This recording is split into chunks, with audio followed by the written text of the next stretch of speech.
Donc, je suis marié avec Elisabeth. Nous sommes sur la paroisse depuis de nombreuses années, dans la communauté du Chemin Neuf depuis un peu moins longtemps.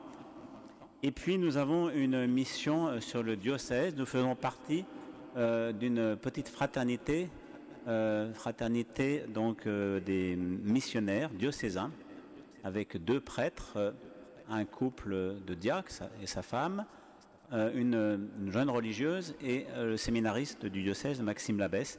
Et donc nous avons cette mission depuis 2 ans et en particulier dans nos missions, nous accompagnons les paroisses dans des semaines missionnaires. Il y a eu donc la semaine missionnaire dans le quartier de l'Europe récemment. Il y en avait une juste après dans le quartier de Châtillon. Et donc dans le cadre de cette mission, personnellement, j'ai beaucoup de joie à vivre l'évangélisation et à grandir dans ce domaine. Alors je vais donc vous parler un peu de l'évangélisation et la premier slide.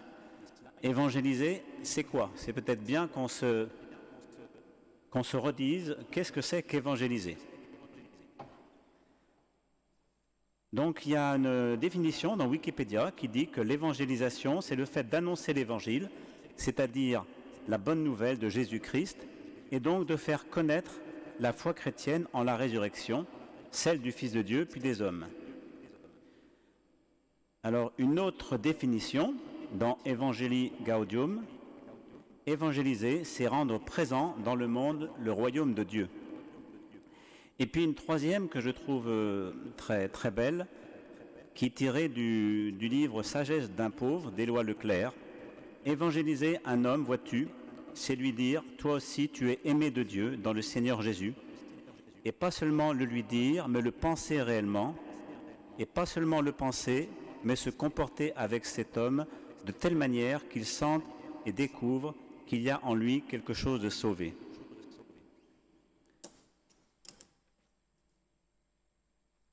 Et ce que je pourrais rajouter, mais en tout cas qui synthétise un petit peu tout ça, c'est tout simplement évangéliser, c'est essayer en tout cas d'aimer comme Jésus. Mais ça suppose, dans l'évangélisation, d'être vraiment en relation avec une personne, d'être en contact avec cette personne. Alors l'évangélisation trouve sa source, finalement naturellement, dans ma relation à Jésus.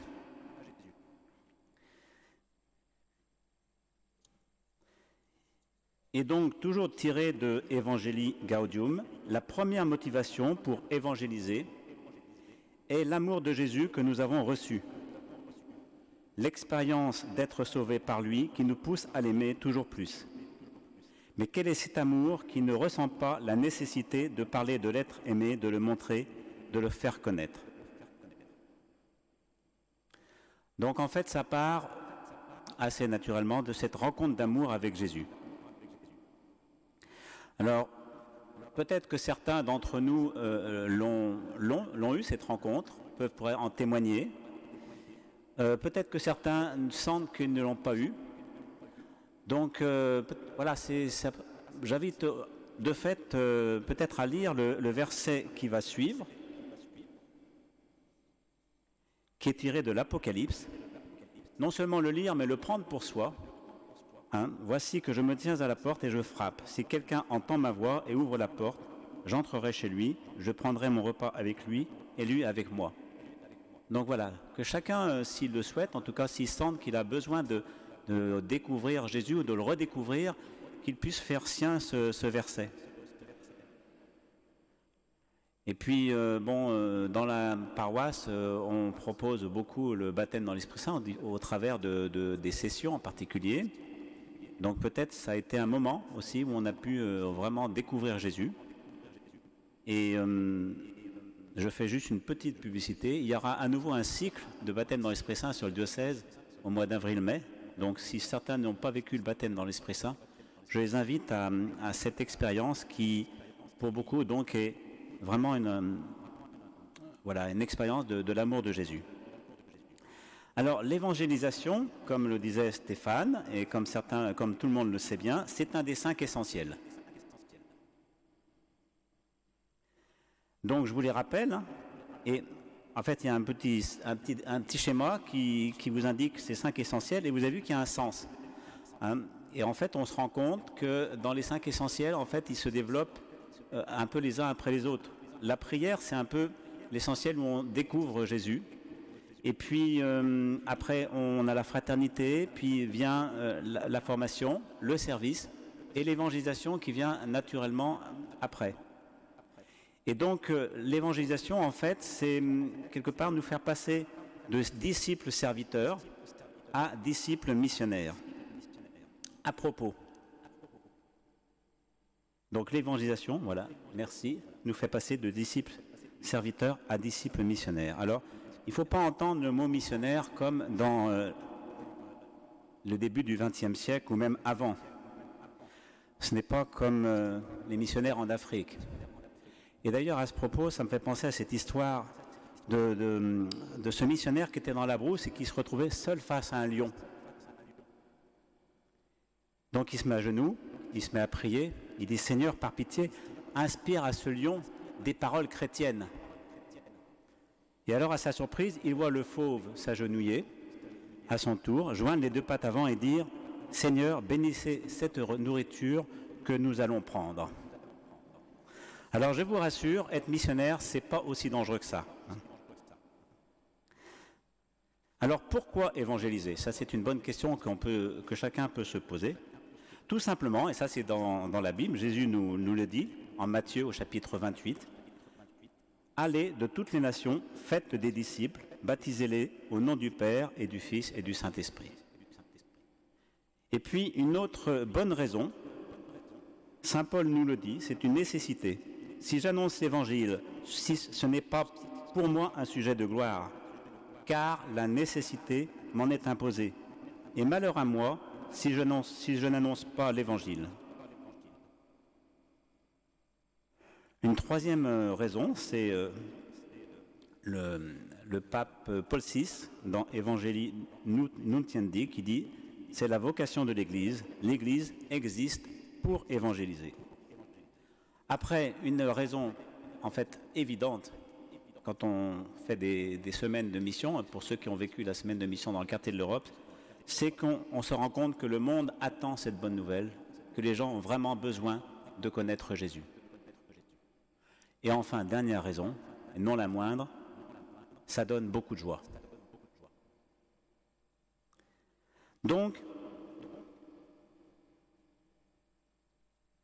nous sommes tous appelés à évangéliser. Et ça, pour ça, je vais prendre une parole du pape François, dans son livre « Sans Jésus, nous ne pouvons rien faire ». Les premiers disciples, donc, il parle des premiers disciples au début enfin juste après Jésus, quoi. Les premiers disciples sont baptisés et l'Esprit Saint leur donne le courage apostolique. Et là, on voit pour la première fois que le baptême est suffisant pour annoncer l'Évangile. L'ensemble du peuple de Dieu a la mission pour horizon. Tous les baptisés peuvent confesser le Christ dans les conditions où ils se trouvent. Et en fait, on peut se dire, mais si nous n'annonçons pas le royaume, qui va le faire? Et comme je vous disais, le monde en a tellement besoin. Mais il faut aussi se rappeler que, en fait, nous sommes simplement au service de l'évangélisation parce que c'est Jésus qui évangélise, c'est Jésus qui touche les cœurs, c'est Jésus qui change le cœur des personnes. On est juste des canaux de sa grâce. Alors, quand on sait tout ça, maintenant, quelles sont les conditions pour évangéliser? Et quelques attitudes spirituelles. Alors, il y a 2 conditions, si on peut dire. C'est avoir peur, parce que je crois que quand on vit une mission d'évangélisation, on a tous un peu peur. Hein, qu'est-ce qui va se passer? Comment on va être accueilli? Donc la peur est normale. Et même c'est bon d'avoir peur, parce que ça montre que quelque part il faut s'en remettre à Jésus. Et puis penser que on n'est pas formé, on n'est pas assez bien formé. Et ça, de toute façon, on ne sera jamais assez bien formé. Et il n'y a pas vraiment de formation pour ça d'ailleurs. Il faut simplement se laisser guider. Et puis surtout suivre l'Esprit Saint, qui nous précède dans toutes les rencontres. Et puis, cette attitude spirituelle, Donc la prière, alors la prière soi-même bien sûr, et puis se dire que quand il y en a certains qui sortent évangéliser, il y en a d'autres qui prient. L'humilité, voilà, se rendre compte qu'une fois de plus, c'est pas notre gloire, hein, c'est la gloire de Dieu avant. La joie, très important. L'audace. Alors, vous savez que dans la Bible, il y a 365 fois ce conseil, n'aie pas peur, sois sans crainte. Donc voilà, ça a toujours été. On est toujours appelé à être audacieux et ne pas avoir peur. De la douceur. Et puis le sens du service. Donc ça, vous avez vu, il y a des certains qui ont fait dans leur profil missionnaire qui sont plutôt serviteurs. Ce qui me pousse, c'est tiré donc toujours du pape François, sans Jésus nous ne pouvons rien faire. Ce qui me pousse plus encore à proclamer l'urgence de l'évangélisation missionnaire, c'est qu'elle constitue le premier service que l'Église peut rendre à tout homme et à l'humanité tout entière. C'est rendre service aux gens de leur annoncer Jésus. Et puis l'amitié. Alors après, il y a plusieurs façons d'évangéliser. Il y a celle que nous avons pratiquée dans le quartier de l'Europe, c'est évangéliser dans la rue, ou évangéliser par le porte-à-porte. On peut aussi évangéliser en tractant, en distribuant des invitations dans la rue. On peut aussi évangéliser par le service. L'Évangile nous le rappelle en Matthieu au chapitre 25, « J'avais faim et vous m'avez donné à manger ». Ou si, mes frères, si quelqu'un prétend avoir la foi sans la mettre en œuvre, à quoi cela sert-il? C'est dans la deuxième lettre de Jacques. Donc le service est essentiel, bien sûr. Et puis d'autres formes, d'autres façons d'évangéliser, par la beauté. Là, je tire quelques lignes d'un livre de Rod Dreher, « Comment être chrétien dans un monde qui ne l'est pas ».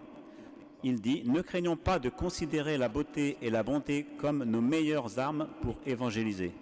L'exemple du beau et du bon ne touche pas notre intellect, mais directement notre cœur. L'homme y réagit immédiatement et désire la vérité qu'il révèle. » Je pense qu'on peut peut-être tous être témoins voilà, de personnes qui ont été vraiment touchées par la beauté d'un tableau religieux ou par la beauté d'un monument. L'autre façon aussi d'évangéliser, c'est la louange. Alors je crois que d'ailleurs à ce sujet, dans le dimanche autrement, j'ai entendu que certaines personnes avaient été réellement touchées par la louange qu'il y avait. Et puis inviter aussi à des événements comme une marche pour Jésus, ça se fait dans certaines grandes villes, par le patrimoine. Et puis en fait, il faut bien se dire une chose, que le plus difficile finalement, c'est d'évangéliser ses proches. Et moi j'invite dans ce cas-là, si on avait vraiment envie d'annoncer la bonne nouvelle à nos proches, de commencer déjà par le faire dans la rue à des personnes qu'on ne connaît pas. Ça nous encourage, ça nous forme, ça nous donne un peu des arguments, ça nous donne plus de joie, plus d'audace. Et puis comme ça, voilà, le moment venu, on peut peut-être trouver les moments pour en parler à ses proches. Alors, quelques mots sur la semaine missionnaire. Je crois qu'il va y avoir un témoignage là-dessus, mais juste, je ne vais pas m'étendre là-dessus. Mais je dirais simplement que je voudrais ressortir le fruit de cette semaine missionnaire. Et voilà, les fruits donc, le fruit c'est la joie, l'audace, l'amour de Dieu, l'amour des autres. En fait, c'est, en ce qui me concerne, c'est quelque chose que dont je peux témoigner. À force de faire des semaines de mission, en fait, j'aime un peu plus les gens. Je n'étais pas nécessairement toujours très attentif, mais fatalement, en fait, quand vous sonnez à une porte ou vous rencontrez quelqu'un dans la rue, ben, vous êtes un peu obligé de l'aimer, quoi. Donc ça vient naturellement, puis surtout c'est une grâce qu'il faut demander au Seigneur d'aimer les personnes comme il les aime. Et puis, peut-être le dernier point, bon, il y a aussi la croissance de la communauté, mais le point finalement le plus important, c'est notre conversion personnelle. Moi, je pense que c'est le plus beau fruit dans la mission, c'est en fait notre changement intérieur. Alors, un petit mot, est-ce que vous savez ce que c'est que le kérigme?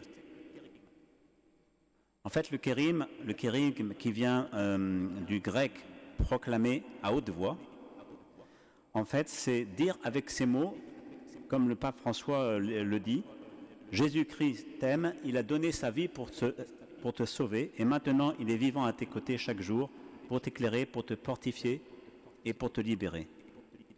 En fait, dans un temps d'évangélisation, à un moment donné, on peut être amené à le dire, et c'est important, il faut le dire le plus vite possible.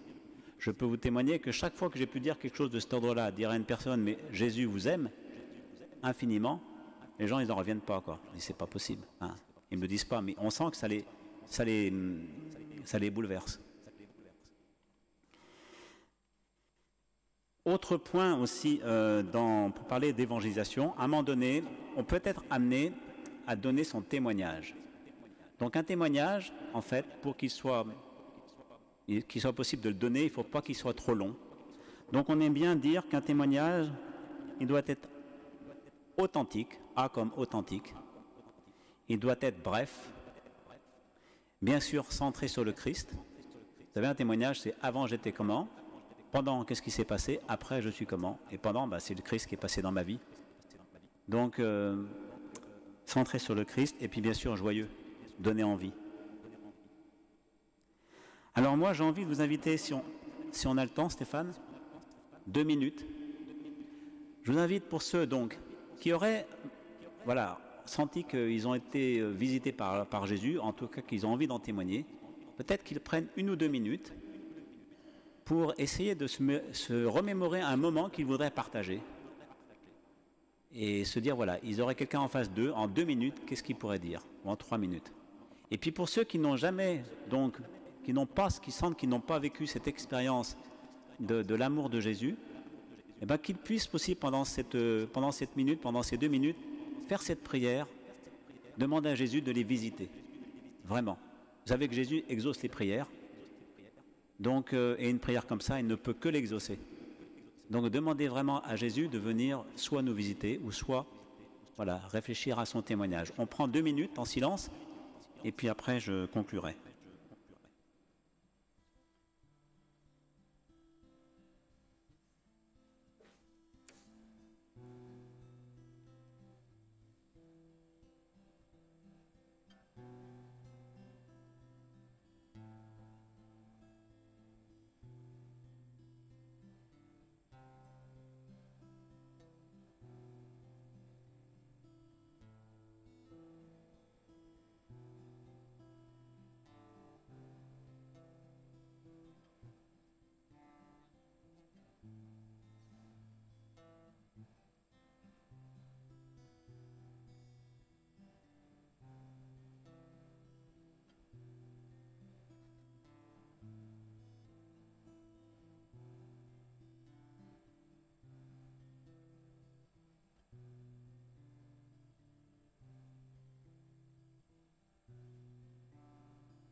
Donc je vais conclure cette présentation en vous donnant quelques témoignages qui ont été reçus suite à des relectures dans des missions du diocèse. Donc je ne sais pas si ça va être assez lisible parce que sur les écrans, donc je vais vous les lire. Premier témoignage, c'est une grande audace qui se vit dans le diocèse de Reims et des Ardennes. Aller en mission, c'est la joie de rencontrer des personnes diverses, d'annoncer l'Évangile. C'est aussi un effort à faire, mais on y va au nom du Christ et l'Esprit Saint nous précède. Donc c'est Violaine dans la vallée de la Suippe. Le Père Janvier, dans la vallée de la Suippe, dit « Il y a parfois des portes qui se ferment, c'est énervant au début, mais la joie vient, la joie de la rencontre. Même si c'est difficile, harassant, il y a la joie. Une autre personne dans la vallée de la Suive, Véronique, j'avais envie de découvrir la mission, j'ai reçu la joie. Chez les gens, j'ai vu le passage de la surprise, la méfiance vers la joie de la rencontre. Ils attendent qu'on les recontacte. La mission est à continuer. Enfin, dans le quartier de Croix-Rouge, Bernadette, ce qui a été vécu est de l'ordre des premières communautés chrétiennes.